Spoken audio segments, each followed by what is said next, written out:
लगा। తను అప్పుడు భక్త్ సింగ్ గారు వచ్చినటువంటి ఆ పాస్టర్స్ని వారందరినీ కూడా ఏమడిగినాడంటే మీరు బైబిల్ తీసుకురండి అన్నాడు.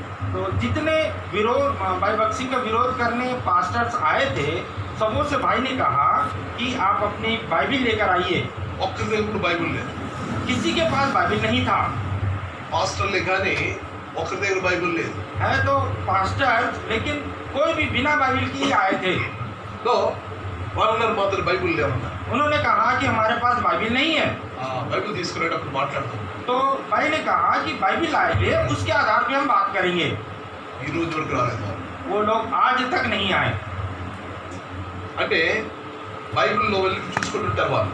हो सकता है बाइबिल को घर जाके बाइबिल में पढ़े होंगे वो। మత్తయి గారి సువార్త 3వ అధ్యాయంలో ఏం రాస్తుంది? मत्ती 3 अध्याय में क्या लिखा है? యేసు వారు నీళ్ళల్లో దిగి प्रभु यीशु मसीह पानी में उतरकर బాప్తిస్మ యోహాన్ గారి ద్వారా ముంచబడినట్టుగా ఇక్కడ రాయబడింది. भाई प्रभु यीशु मसीह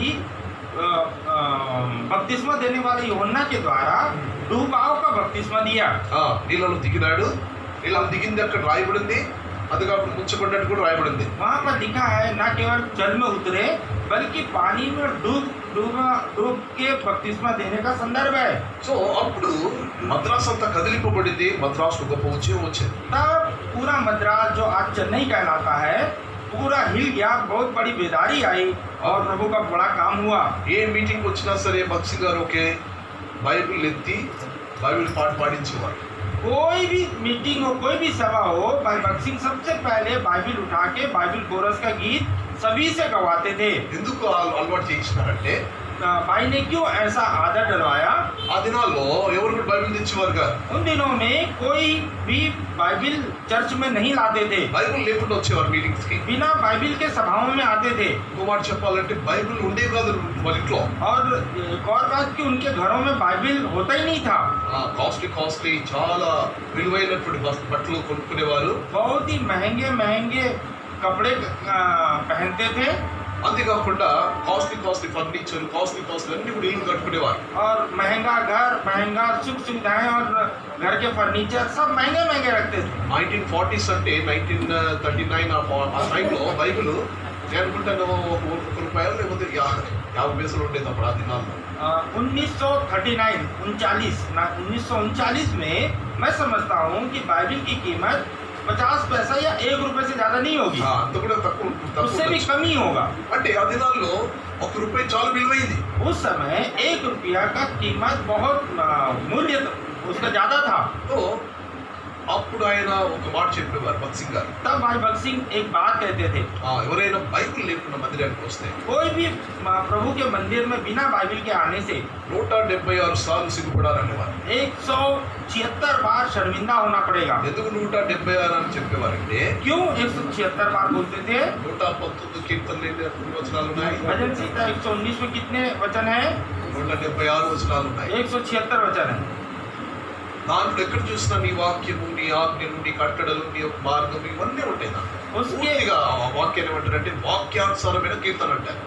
वचन के अनुसार का भजन 119 को बोला जाता है, जिसमें हर बात हर वचन में परमेश्वर का वचन, परमेश्वर की आज्ञा, परमेश्वर का नियम, यही हर वचन में ये मिलेगा। ఎక్కడ చూసినా అవే ఉంటాయి. हर जगह यही मिलता था। కనుక అందరూ కూడా బైబిల్ సొసైటీలో బైబిల్ చేతలు బట్టి పాడైపోయేప్పుడు ఆ దినాల్లో ఎవరు కొనుక్కునేవారు కాదు. उन दिनों में बाइबिल सोसाइटी में जो उनका स्टोर रूम था, वहाँ पर दीमक खा के बाइबिल खराब हो रहा था, कोई बाइबिल खरीदता नहीं था। కానీ ఎప్పుడైతే భక్త్ సింగ్ గారు వచ్చినారో लेकिन जब भाई भक्त सिंह ने अपनी सेवा आरंभ की, మద్రాస్ బైబిల్ సొసైటీ వాళ్ళకు ఒక డిమాండ్ పెరిగింది. బైబిల్ ప్రింట్ చేయాలి, బైబిల్ మాకు కావాలి, బైబిల్ కావాలి. तो मद्रास में जो बाइबिल सोसाइटी है उनके पास बहुत ज़्यादा डिमांड आया कि हमको बाइबिल चाहिए, ये खत्म हो गया और नया प्रिंट कराना है। బైబిల్ కొనడానికి తండోపతండాలుగా జనాలు వచ్చేవారు. बहुत ही भीड़ की भीड़ बाइबिल खरीदने बाइबिल सोसाइटी में आया करते थे। దైవజనుడు బైబిల్ యొక్క ప్రాముఖ్యత నేర్పించినారు, వాక్యం యొక్క ప్రాముఖ్యత నేర్పించినారు. परमेश्वर के जन, परमेश्वर के दास ने हमें परमेश्वर के बाइबिल का महत्व और बाइबिल का आदर करना हमें सिखाया। ఆ దైవజనుడు వచ్చిన తర్వాతనే కుటుంబ ప్రార్థన ఫ్యామిలీ ప్రేయర్ అంటే ఏంటో తెలుసు. और प्रभु के उस जन के आने के बाद पारिवारिक प्रार्थना, कुटुंब प्रार्थना क्या होता है लोग जाने। నిజంగా ఆ దినాలు 3 సార్లు కుటుంబ ప్రార్థన చేసేవారు. उन दिनों में एक दिन में 3 बार पारिवारिक प्रार्थना हुआ करती थी, ఉదయకాలం, మధ్యాహ్నం, మళ్ళీ రాత్రి. सुबह, दोपहर और शाम को। అది అద్భుతంగా నిజంగా ఆ దినాలు ఉద్యమం. वाकई में वो बहुत अद्भुत दिन थे, बहुत जागृति के दिन थे। మనకు ఆరాధన సమయము ఇప్పుడు ఎప్పుడు ఉంటుంది, 10 గంటలకి, లేకపోతే అప్పుడు అంటే మన బ్రాంచెస్ ఉంటే కనుక మనం 7:30 పెడుతున్నాం, కానీ అక్కడ మనకు 10 గంటలకి. यहाँ पर कई जगह नॉर्मली 9 बजे या 10 बजे से आराधना शुरू होता है। हमारे और भी ब्रांच करके यहाँ पर 7:30 बजे शुरू होता है। కానీ అక్కడ భక్తిగా ఉన్న దినాలు, लेकिन उन दिनों में, बक्सिंग के दिनों में, మద్రాస్ జోషామాలో मद्रास यहोवा शम्मा में ఎప్పుడు వచ్చేవారు తెలుసా? कितने बजे आते हैं मालूम है? మార్నింగ్ 5:30. सुबह 5:30 बजे। అక్కడ వాళ్ళు 5 o'clock బయలుదేరి వాళ్ళందరూ కూడా రిక్షాలు ఉండేవి. అప్పుడు ఆ దినాలు రిక్షాలు ఉండేవి. सब अपने घरों से 5 बजे निकलते थे। उन दिनों में रिक्शा हुआ करता था, సైకిల్ रिक्शा। పిల్లల్ని సైకిల్ కూర్చోబెట్టుకుని వాళ్ళు సైకిల్ తొక్కుంటూ రిక్షాలో వచ్చుకుంటూ చప్పులు కొట్టుకుంటూ పాటలు పాడుకుంటూ రావాలి. భక్తి గారు చెప్పేవారు. और भाई भगत सिंह बताते थे कि ताली बजाते हुए, गीत गाते हुए प्रभु के भवन में आना है। लोग साइकिल में बच्चों को बैठा के साइकिल रिक्शा में के द्वारा जैसे भी हो सुबह 5:30 बजे प्रभु के मंदिर पहुंचते थे। అప్పుడు ఆ దినాల్లో దైవజనులు అన్నారు మద్రాసు మేల్కొల్పబడింది అన్నారు. మద్రాస్ तब उन दिनों में लोग कहते हैं कि पूरा मद्रास जागृत हो गया। ఒక్కరా ఇద్దరా?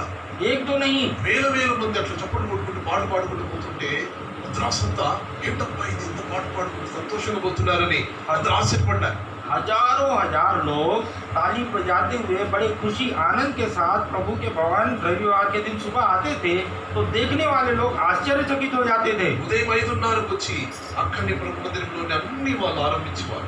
सुबह 5:30 बजे प्रभु के मंदिर में आने के बाद सारा दिनचर्या वहीं पे पूरा करते थे। 5:30కి మొదలవుతాయి. 5:30 बजे शुरू होने के बाद ఇంటికి ఎప్పుడు వెళ్ళేవారు తెలుసా? फिर घर कब पहुंचते थे मालूम? రాత్రి 10 గంటలకి. रात को 10 बजे। అక్కడనే వాళ్ళు టిఫిన్ చేసుకునేవారు, అక్కడనే వాళ్ళు భోజనం చేసుకునేవారు, అక్కడనే వాళ్ళు మళ్ళీ సాయంకాలం మళ్ళీ స్వార్థకి వెళ్ళేవారు, అక్కడి మళ్ళీ సాయంకాలం స్వార్థ కూడా చూసుకొని వచ్చేసరికి 10 అయింది. सुबह का नाश्ता वहीं पर, आराधना की सेवा, और दोपहर का लंच वहीं, फिर यूथ मीटिंग, फिर ओपन एयर, और फिर शाम को खाना खा के रात को 11 बजे लोग अपने घर पहुंचते थे। కారణం ఏంటి? क्या कारण? ఉదయం నుంచి సాయంకాలం రాత్రి వరకు ప్రభుత్వంలో ఎందుకు గడిపేవారు? सुबह 5 बजे से लेकर रात को 11 बजे तक प्रभु के भवन में क्यों बिताते थे? భక్తి గారు వచ్చిన తర్వాత ఒక మంచి సత్యం బయటపడింది. भाई भगत सिंह के आने के बाद एक अच्छी सच्चाई लोगों पर प्रकट हुआ। లార్డ్స్ డే అనేవారు. प्रभु का दिन, ప్రభు దినము, ప్రభు దినము. प्रभु का दिन, प्रभु का दिन। ప్రకటన 1:10 ప్రకారము ఆదివారం కాదు, ప్రభు దినము. प्रकाशित वाक्य 1:10 के अनुसार वो रविवार नहीं, वो प्रभु का दिन था। ఆ ప్రభు దినాన్ని ప్రభుకి ఇవ్వాలని నేర్పించినారు. और उन्होंने सिखाया कि प्रभु का दिन हमें प्रभु को देना है। జ్ఞాపకించుకోండి, ఆదివారము మన ఇంట్లో గడిపే కంటే దేవుని ఇంట్లో గడపడము చాలా శ్రేష్టమని భక్తి గారు నేర్పించినారు. भाई भगत सिंह ने हमें सिखाया रविवार के दिन हम अपने घरों में बिताने से कहीं बढ़कर प्रभु के भवन में बिताने के द्वारा हम बहुत आशीष पाते हैं। అంతవరకు మద్రాసులో ఉన్నటువంటి సిఎస్సి మందిరాలు, బ్యాప్టిస్ట్ మందిరాలు, మెథడిస్ట్ మందిరాలు అందరూ కూడా ఇక నేర్చుకున్నారు. ఇక అప్పుడు నుంచి నేర్చుకున్నారు వాళ్ళు. और तब से दूसरे डिनोमिनेशन के लोग प्रभु का आदर करना, प्रभु के दिन का आदर करना सीखे हैं। మెథడిస్ట్ లో సిఎస్ఐలో అప్పుడు ఒక గంటలో అంటే मेथोडिस्ट, सीएसआई ऐसे चर्चों में रविवार के दिन रविवार की सेवा 1 घंटे में समाप्त हो जाती थी। ఒక గంటలో అన్ని ముగించుకొని వెళ్ళిపోయేవారు. 1 घंटे में सब समाप्त करके घर चले जाते थे। వాళ్ళకి అర్థమేది కాదు ఒక దినమంతా ఎట్లా గడుపుతున్నారు వీళ్ళు దేవుని మందిరంలో. तो जो प्रभु को इतना कम समय देने वाले लोग समझ नहीं पाए कि बाकी लोग सुबह से रात दिन पूरा कैसे प्रभु के घर में बिता रहे हैं। ప్రకటన గ్రంథం 1:10 సీక్రెట్, उसका रहस्य प्रकाशित वाक्य 1:10 में है। ప్రకటన గ్రంథం 1:10. प्रकाशित वाक्य 1:10। प्रभु दिनमंదు Revelation 1:10.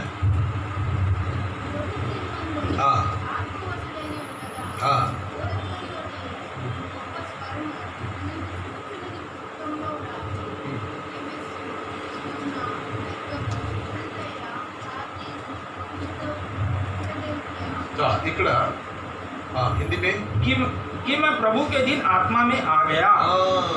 ప్రభు దినములో ఎవరు వశం రాస్తుంది అక్కడ? प्रभु के दिन में किसके वश में आ गया? ప్రభు దినమందు పరిశుద్ధాత్మ వశుడనై ఉంటేనే प्रभु के दिन में पवित्र आत्मा के वश में आ गया। అంటే పాత నిబంధన కాల పద్ధతి ఆ యొక్క ఆచరించేవారు. पुराने नियम के रीति रिवाजों को वो लोग माना करते थे, కానీ కొత్త నిబంధనకు వచ్చేసరికి మన ఆరాధన ఆత్మ ద్వారా జరిగించాల్సినటువంటి పరిస్థితి. लेकिन नया नियम आने के बाद हमारी आराधना आत्मा के द्वारा होनी चाहिए। అక్కడ ప్రభు దినమందు ఆత్మ వశుడనై ఉంటేనే यहाँ 10 वचन में प्रकाशित 1:10 में हमने पढ़ा, मैं प्रभु के दिन आत्मा के वश में आ गया। కనుక ఆత్మ ద్వారానే దేవునికి గడపగలుగుతాం. శరీరంలో ఉంటే దేవుని మందిరంలో ఉండలేము. ఎప్పుడు ఇంటికి వెళ్ళిపోదామా అదే మనసు ఉంటుంది. यदि आप शरीर में लेकर प्रभु के मंदिर आते हैं तो आपको लगेगा कि कितना जल्दी हम यहाँ से चला जाएं। यदि आत्मा में रहेंगे तो प्रभु के घर में समय बिताने में आपको बड़ा आनंद आएगा। ఆ దినాల్లో ఈ యొక్క సహవాసం ఇక్కడ రాయపూర్లో ఉన్న సహవాసము ఇది మామూలు సాధారణమైన సహవాసం కాదు. ఇది रायपुर का यह जो मंडली है, यह जो बेतेल की संगति है, ये कोई साधारण संगति नहीं है। క్రయం చెల్లించిన इसके लिए बड़े लोगों ने मूल्य चुकाया, दाम चुकाया। భక్సింగ్ గారితో ఉన్నటువంటి వారు క్రయధనం చెల్లించారు. भाई बक्सिंग के साथ जो जिन्होंने सेवा आरंभ की, उन्होंने अपना मूल्य चुकाया। వారు అప్పుడు ఆ దినాల్లో సిఎస్సి హాస్పిటల్స్ ఉండేవి, సిఎస్సి మందిరాలు ఉండేవి, उन दिनों में CSI हॉस्पिटल और CSI चर्च हुआ करते సిఎస్సి थे। స్కూల్స్ కూడా ఉండేవి. CSI का स्कूल भी होता था। సో దాంట్లో వాళ్ళు పనిచేసేటువంటి వారందరూ కూడా భక్సింగ్ గారి దగ్గరికి వచ్చినారు. तो उसमें काम करने वाले लोग भाई बक्सिंग के पास आए। భక్సింగ్ గారి దగ్గరికి వచ్చినప్పుడు भाई बक्सिंग के पास आने के बाद ఈ సిఎస్సి వాళ్ళు ఏం చేశారంటే CSI वालों ने क्या किया, ఆ యొక్క వాళ్ళు ఏమంటారు బిషప్లు ఆ ఉన్నటువంటి వాళ్ళందరూ కూడా వీళ్ళందరినీ ఉద్యోగం నుంచి తీసేస్తారు. तो बिशप लोगों ने उनके नीचे जो काम करने वाले लोग थे, వాళ్ళ సంస్థల్లో उनके संस्था में जो उनके साथ जुड़े थे, तो उनको उनकी नौकरी से निकाल दिया और सुविधाएं देना बंद कर दी। స్కూల్ నుంచి తీసేస్తారు, హాస్పిటల్ నుంచి తీసేస్తున్నారు, వాళ్ళు పనిచేసేటువంటి స్థలాల నుంచి తీసేస్తారు. వాళ్ళు उनके स्कूलों से उनके कर्मचारियों को निकाल दिए, उनके हॉस्पिटल से निकाल दिए। ऐसा उन्होंने अपने सारे विश्वासियों को निकाल दिया। ఒకరోజు एक दिन భక్సింగ్ గారు ఆ స్థలంలో ఉన్నారు మద్రాసులో. भाई भगत सिंह मद्रास में थे। ఆయన ఉన్నప్పుడు ఒక సంఘటన జరిగింది. जब वो थे तो एक घटना घटी। ఒక బ్రదరు ఉద్యోగానికి ఆయన రిజైన్ ఇచ్చేసి ఆ సిఎస్సి స్కూల్స్లో హాస్పిటల్ దాంట్లో రిజైన్ ఇచ్చేసి భక్సింగ్ గారి దగ్గరికి వచ్చినారు. तो जब वो लोग ऐसा निकालने लगे तो CSI का एक व्यक्ति उस नौकरी से रिजाइन करके भाई भगत सिंह के पास आना चाहता था। అంటే ఆ సిఎస్సి వాళ్ళు ఏం డిమాండ్ చేసినారంటే మీకు ఉద్యోగం కావాల భక్సింగ్ గారు ఆ సహవాసం కావాలి మీరు కోరుకోండి అన్నారు. और CSI वालों ने एक बात कहा कि आपको भाई भगत सिंह का फेलोशिप चाहिए या नौकरी चाहिए, दोनों में से कोई एक को चुन लियो। చాలా మంది పాపము ఉద్యోగాలు పెడితే కుటుంబాలు మళ్ళీ క్వార్టర్స్ కూడా ఉన్నాయి, క్వార్టర్స్ కూడా ఖాళీ చేయాలి. तो बहुत से लोग चिंता में पड़ गए, यदि नौकरी छोड़ेंगे तो परिवार का क्या होगा, और उनका क्वार्टर भी था, क्वार्टर भी छोड़ना पड़ेगा। అంటే ఇంక రోడ్ మీదకి వచ్చేయాలి. ఇంకా तो अब सीधा रोड पे आ जाएंगे। చిన్న పిల్లలతో छोटे बच्चों భార్య से పిల్లలతో ఎట్లా జీవితం గడపాలా అర్థం కాదు. और परिवार में छोटे बच्चों पत्नी के साथ कैसे जीवन यापन करना होगा। సో అందరూ కూడా ఏం డిసైడ్ చేస్తున్నారంటే మనకు ఈ ఉద్యోగాలు డబ్బు ముఖ్యం కాదు, మనకు దేవుడు ఇచ్చినటువంటి దైవ దర్శనం ముఖ్యం అనేసి రిజైన్ చేసేసి వచ్చినారు. तो उनमें से काफ़ी लोगों ने निर्णय लिया कि हमारी नौकरी और ये हमें मुख्य नहीं है, हमें प्रभु की संगति, प्रभु का सही दर्शन हमें मुख्य है करके रिजाइन दे दिए। రిజైన్ చేసిన తర్వాత ఆయన ఇంటికి వెళ్ళాడు.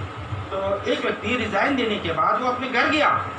ఇంటికి పోయిన తర్వాత घर पहुंचने के बाद ఆయన భార్య उसकी पत्नी,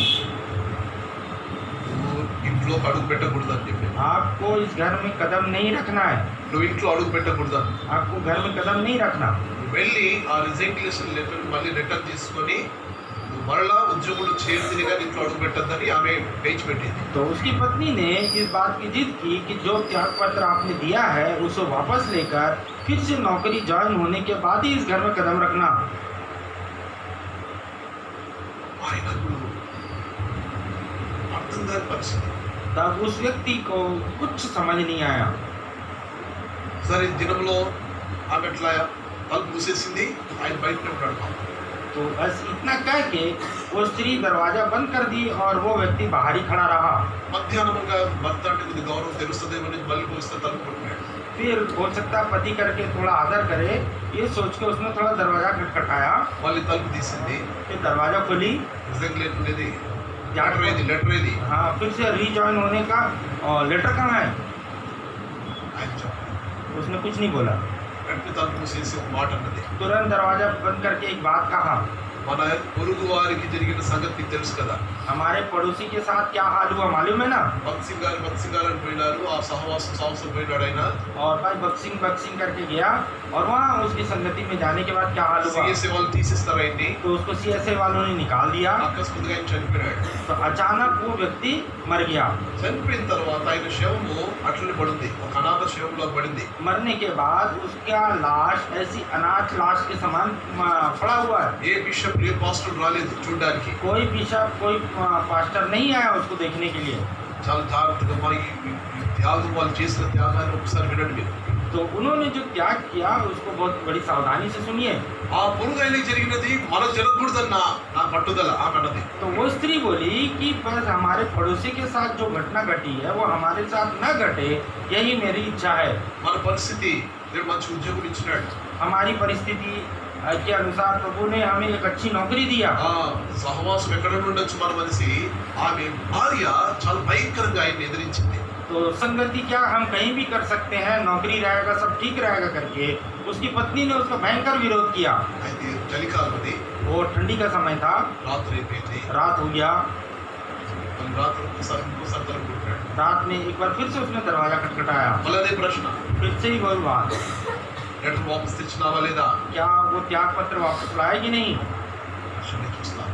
तो वह व्यक्ति ऐसे ही देखते रहा। ఉదయం నుంచి రాత్రి వరకు భోజనం కూడా లేదు. सुबह से शाम तक उसने भोजन भी नहीं किया। తలుపేసేసి दोनों दरवाजे बंद कर दिए। రాత్రి అంతా పాపం అక్కడ చల్లి వదులుకొని పడుకున్నాడు. पूरी रात ठंड में कांपते हुए वहीं बाहर ही रहा। అప్పుడు ఇంకా ఉదయకాలం అసలు ఆమె తెరవట్లేదు తలుపు. ఆయన నిలబెట్టేసింది. और सुबह उसने उस स्त्री ने दरवाजा खोला ही नहीं और उसको भगा दी। ఆయన కన్నీళ్ళు గార్చుకుంటూ బక్సి గారి దగ్గరికి और वो आंसू बहाते हुए भाई बक्सी के पास गए। అక్కడ జరిగిన సంగతి చూడండి. और वहाँ पे क्या घटी सुनिए। బక్సి గారు అక్కడ సహవాసం స్టార్ట్ చేయాలా లేదా అనేటువంటి సందిగ్ధులు అయి ఉన్నారు. और भाई बक्सी इस विचार में थे कि क्या यहाँ पर संगति आरंभ करना है कि नहीं। నేను ఓన్లీ స్వార్థకుడిని. నేను స్వార్థ చేయాలా ఆత్మ సమయం వెళ్ళిపోవాలని ఆయన ప్లాన్. तो भाई बक्सी का पहले सुसमाचार प्रचारक थे, आते थे अपना सुसमाचार प्रचार करते थे और चले जाते थे। ఆయన స్వార్థ చెప్తే ఆత్మలు రక్షింపబడేవి, అద్భుతాలు జరిగేవి. तो जब उनके सुसमाचार के द्वारा आत्माएं बचने के बाद बड़े बड़े अद्भुत काम होते थे। వీళ్ళందరూ ఉద్యోగాలు పోగొట్టుకున్న వాళ్ళందరూ కూడా బక్సి గారి దగ్గరికి వచ్చినారు. ये सब जो नौकरी छूट गया था वो लोग आकर भाई बक्सी से मिले। ఫ్యామిలీస్ తో పాటు ఇలా బయటకు వచ్చేసినారు. परिवार सहित वो लोग बाहर आ गए। చూడండి వాళ్ళ క్రయధనం చూడండి. చాలా ఎంత గొప్ప క్రయధనం చెల్లించినారు వాళ్ళు. उन्होंने कितना बड़ा दाम चुकाया परमेश्वर के लिए। అప్పుడు బక్సి గారు तब भाई बक्सी ने పల్లవరం పర్వతం మీదకి पल्लवरम पर्वत के ऊपर गए। 21 దినాలు అక్కడ దైవజనులందరూ కలిసి రాత్రి పూట వెళ్ళి ప్రార్థన చేస్తున్నారు. तो 21 दिन तक परमेश्वर के सारे दास लोग पर्वत के ऊपर रात के समय जाके 21 दिन तक प्रार्थना करते रहे। ఆ పర్వతం పైన పల్లవరం పర్వతం మద్రాసు సెయింట్ థామస్ దగ్గరలో ఉంటుంది. చాలా ఆ పర్వతం మీద మీరు ఎన్నో దినాలు 21 దినాలు బాగా పట్టుదలతో ప్రార్థన చేసినప్పుడు దేవుడు బయలుపరిచిన సంగతులు. चेन्नई में जो सेंट थॉमस माउंट है उसके पास में ही पल्लवरम पर्वत है। वहाँ पर 21 दिनों की प्रार्थना में जो परमेश्वर ने भाई बक्सी को दर्शन दिया उनकी वो बातें हैं। ఆ పర్వతం మీద నుంచి మద్రాసు చూసేవాడు బక్సి గారు. उस पर्वत के ऊपर से भाई बक्सी मद्रास को देखते थे। అప్పుడే తెల్లవారుతా ఉంది ఇట్లా. तभी सुबह हो रहा था। అప్పుడు దేవుడు ఆయన బయలుపరిచాడు. तब परमेश्वर ने उन्हें उन पर प्रकट किया। వాక్యంలో ఉన్నటువంటి దర్శనాన్ని నువ్వు అనుసరించి నడుచుకోవాలి. వాక్య వెలుగులో నడుచుకోవాలి. वचन के प्रकाश में ही आपको चलना है। సో ఆ రీతిగా దైవజనుడికి దేవుడు ఆ పర్వతం మీద బయలుపరిచినటువంటి సంఘ దర్శనము. और उस पर्वत के ऊपर परमेश्वर ने अपने जन को दी हुई कलीसिया का दर्शन है। ये సంఘం ఎలా ఉండాలి, कलीसिया कैसे होनी चाहिए। సో ఆ రీతిగా వాళ్ళు దేవుని యొక్క సంఘము నిర్మాణం కొరకు చాలా క్రయధనం చెల్లించినారు.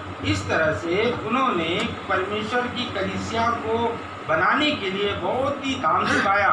ఆస్ట్రేలియా నుంచి వచ్చిన గోల్స్వర్తి గారు ఉన్నారు, ఇంగ్లాండ్ నుంచి వచ్చిన డానియల్ గారు ఉన్నారు, చాలా పెద్ద పెద్ద ఫార్మర్స్ కూడా ఉన్నారు అక్కడ. और भाई बक्सिंग के जो सहयोगी थे उन दिनों में ऑस्ट्रेलिया से भाई गोल्सवर्दी और इंग्लैंड से भाई डैनियल आए थे। సో గొప్ప దైవజనులందరూ ఆయనతో ఉన్నారు. और उस समय बहुत से प्रभु के दास लोग साथ में थे।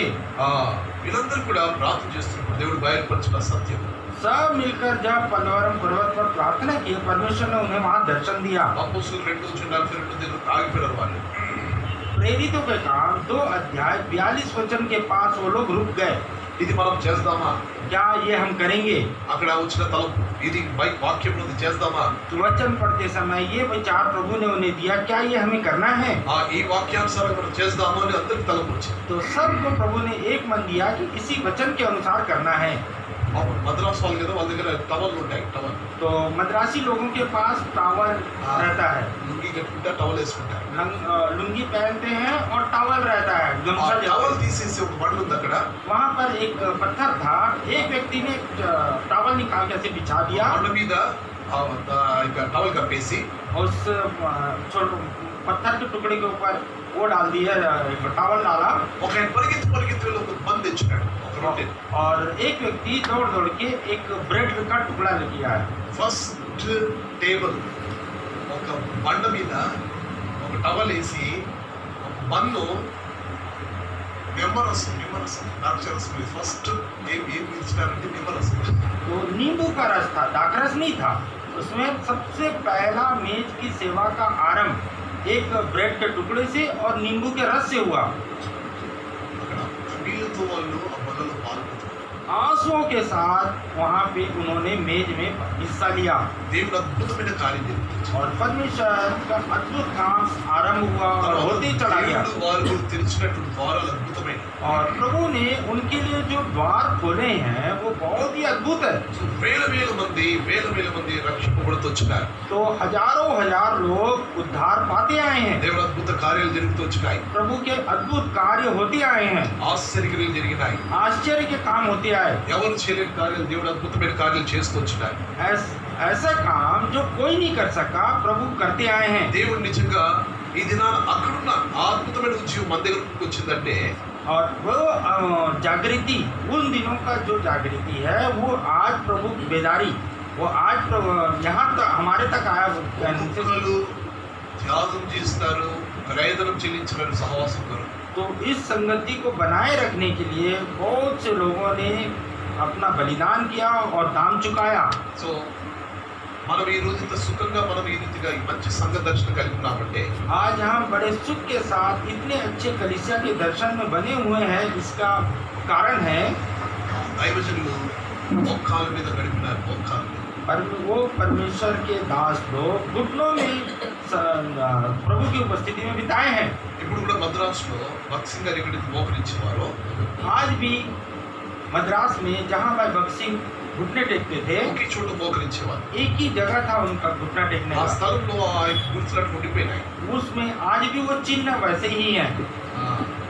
ఒకరోజు ఇన్కమ్ ట్యాక్స్ వాళ్ళు ఎవరు వస్తే ఇంత వేల మందికి మీరు ఎలా భోజనాలు పెడుతున్నారు, డబ్బులు ఎక్కడ చూస్తున్నాయని ఆయన ప్రశ్నించారు భక్సింగ్ గారు. तो एक दिन इनकम टैक्स के लोग आए और कहे कि इतने हजारों लोगों का भोजन आप खिला रहे हैं, आपको फंड कहाँ से आ रहा है, पैसा कहाँ से आ रहा है? అప్పుడు ఆయన తీసుకెళ్ళి ఆ స్థలం చూపించాడు. तब उन्होंने उनको लाके वो चिन्ह दिखाया जहाँ वो घुटने टेकते थे। All needs have been supplied by the Lord. This place which had easily walked in this town. प्रभु ने हमारी सारी जरूरतों को इस जगह में घुटने टेकने के द्वारा पूरा किया। ఇక్కడ మోకరిస్తాం, ప్రార్థన చేయగా దేవుడు మాకు ఇస్తాడు. जब इस जगह में हम घुटने टेक कर प्रार्थना करते हैं तो प्रभु हमें सब कुछ देता है। అద్భుతాలు దేవుడు చేస్తాడు అక్కడ. ऐसे अद्भुत काम प्रभु ने वहाँ शुरू किया। తర్వాత ఈ రీతిగా ఇండియా దేశం అంతా వ్యాపించింది. उसके बाद पूरे भारत देश में ये सेवा फैल गया। తర్వాత విదేశాలు కూడా వెళ్ళిపోయింది దర్శనం. उसके बाद ये दर्शन विदेश भी गया। ముఖ్యంగా అందరికి తెలిసిపోయింది దైవజుడు భక్త్ సింగ్ గారికి దేవుడు సంఘ దర్శనాన్ని ఇచ్చాడు, అందరికి తెలిసిపోయింది. तो सब लोग जान गए कि भाई भगत सिंह को परमेश्वर ने कलीसिया का दर्शन दिया है। ఇప్పుడు ఏ సంఘాలను చూస్తే अभी किसी भी कलीसिया को देखने, चर्चों को देखने ఆ से మందిరాల్లోకి వెళ్తే చెప్పులు వేసుకుని వెళ్ళిపోతారు. तो प्रभु के भवन में भी जूते पहनकर चले जाते हैं చెప్పులు వేసుకుని వెళ్తా ఉంటారు. అక్కడ దేవుడు వాక్యము చెప్తున్నా అసలు పట్టించుకోరు. और वहाँ पर प्रभु के वचन का कोई आदर नहीं होता దేవుని యొక్క సన్నిధి యొక్క భయము అక్కడ స్పర్శ ఉంటుంది. और प्रभु की उपस्थिति का भय वहाँ पर नहीं रहता। రెండోది दूसरी बात, ఇప్పుడు ఏంటంటే అక్కడ ఆరాధన ఉండదు. वहाँ पर आराधना नहीं रहता మళ్ళా ఎప్పుడో 2 నెలలకు ఒకసారి 3 నెలలకు ఒకసారి అని పెడతా ఉంటారు.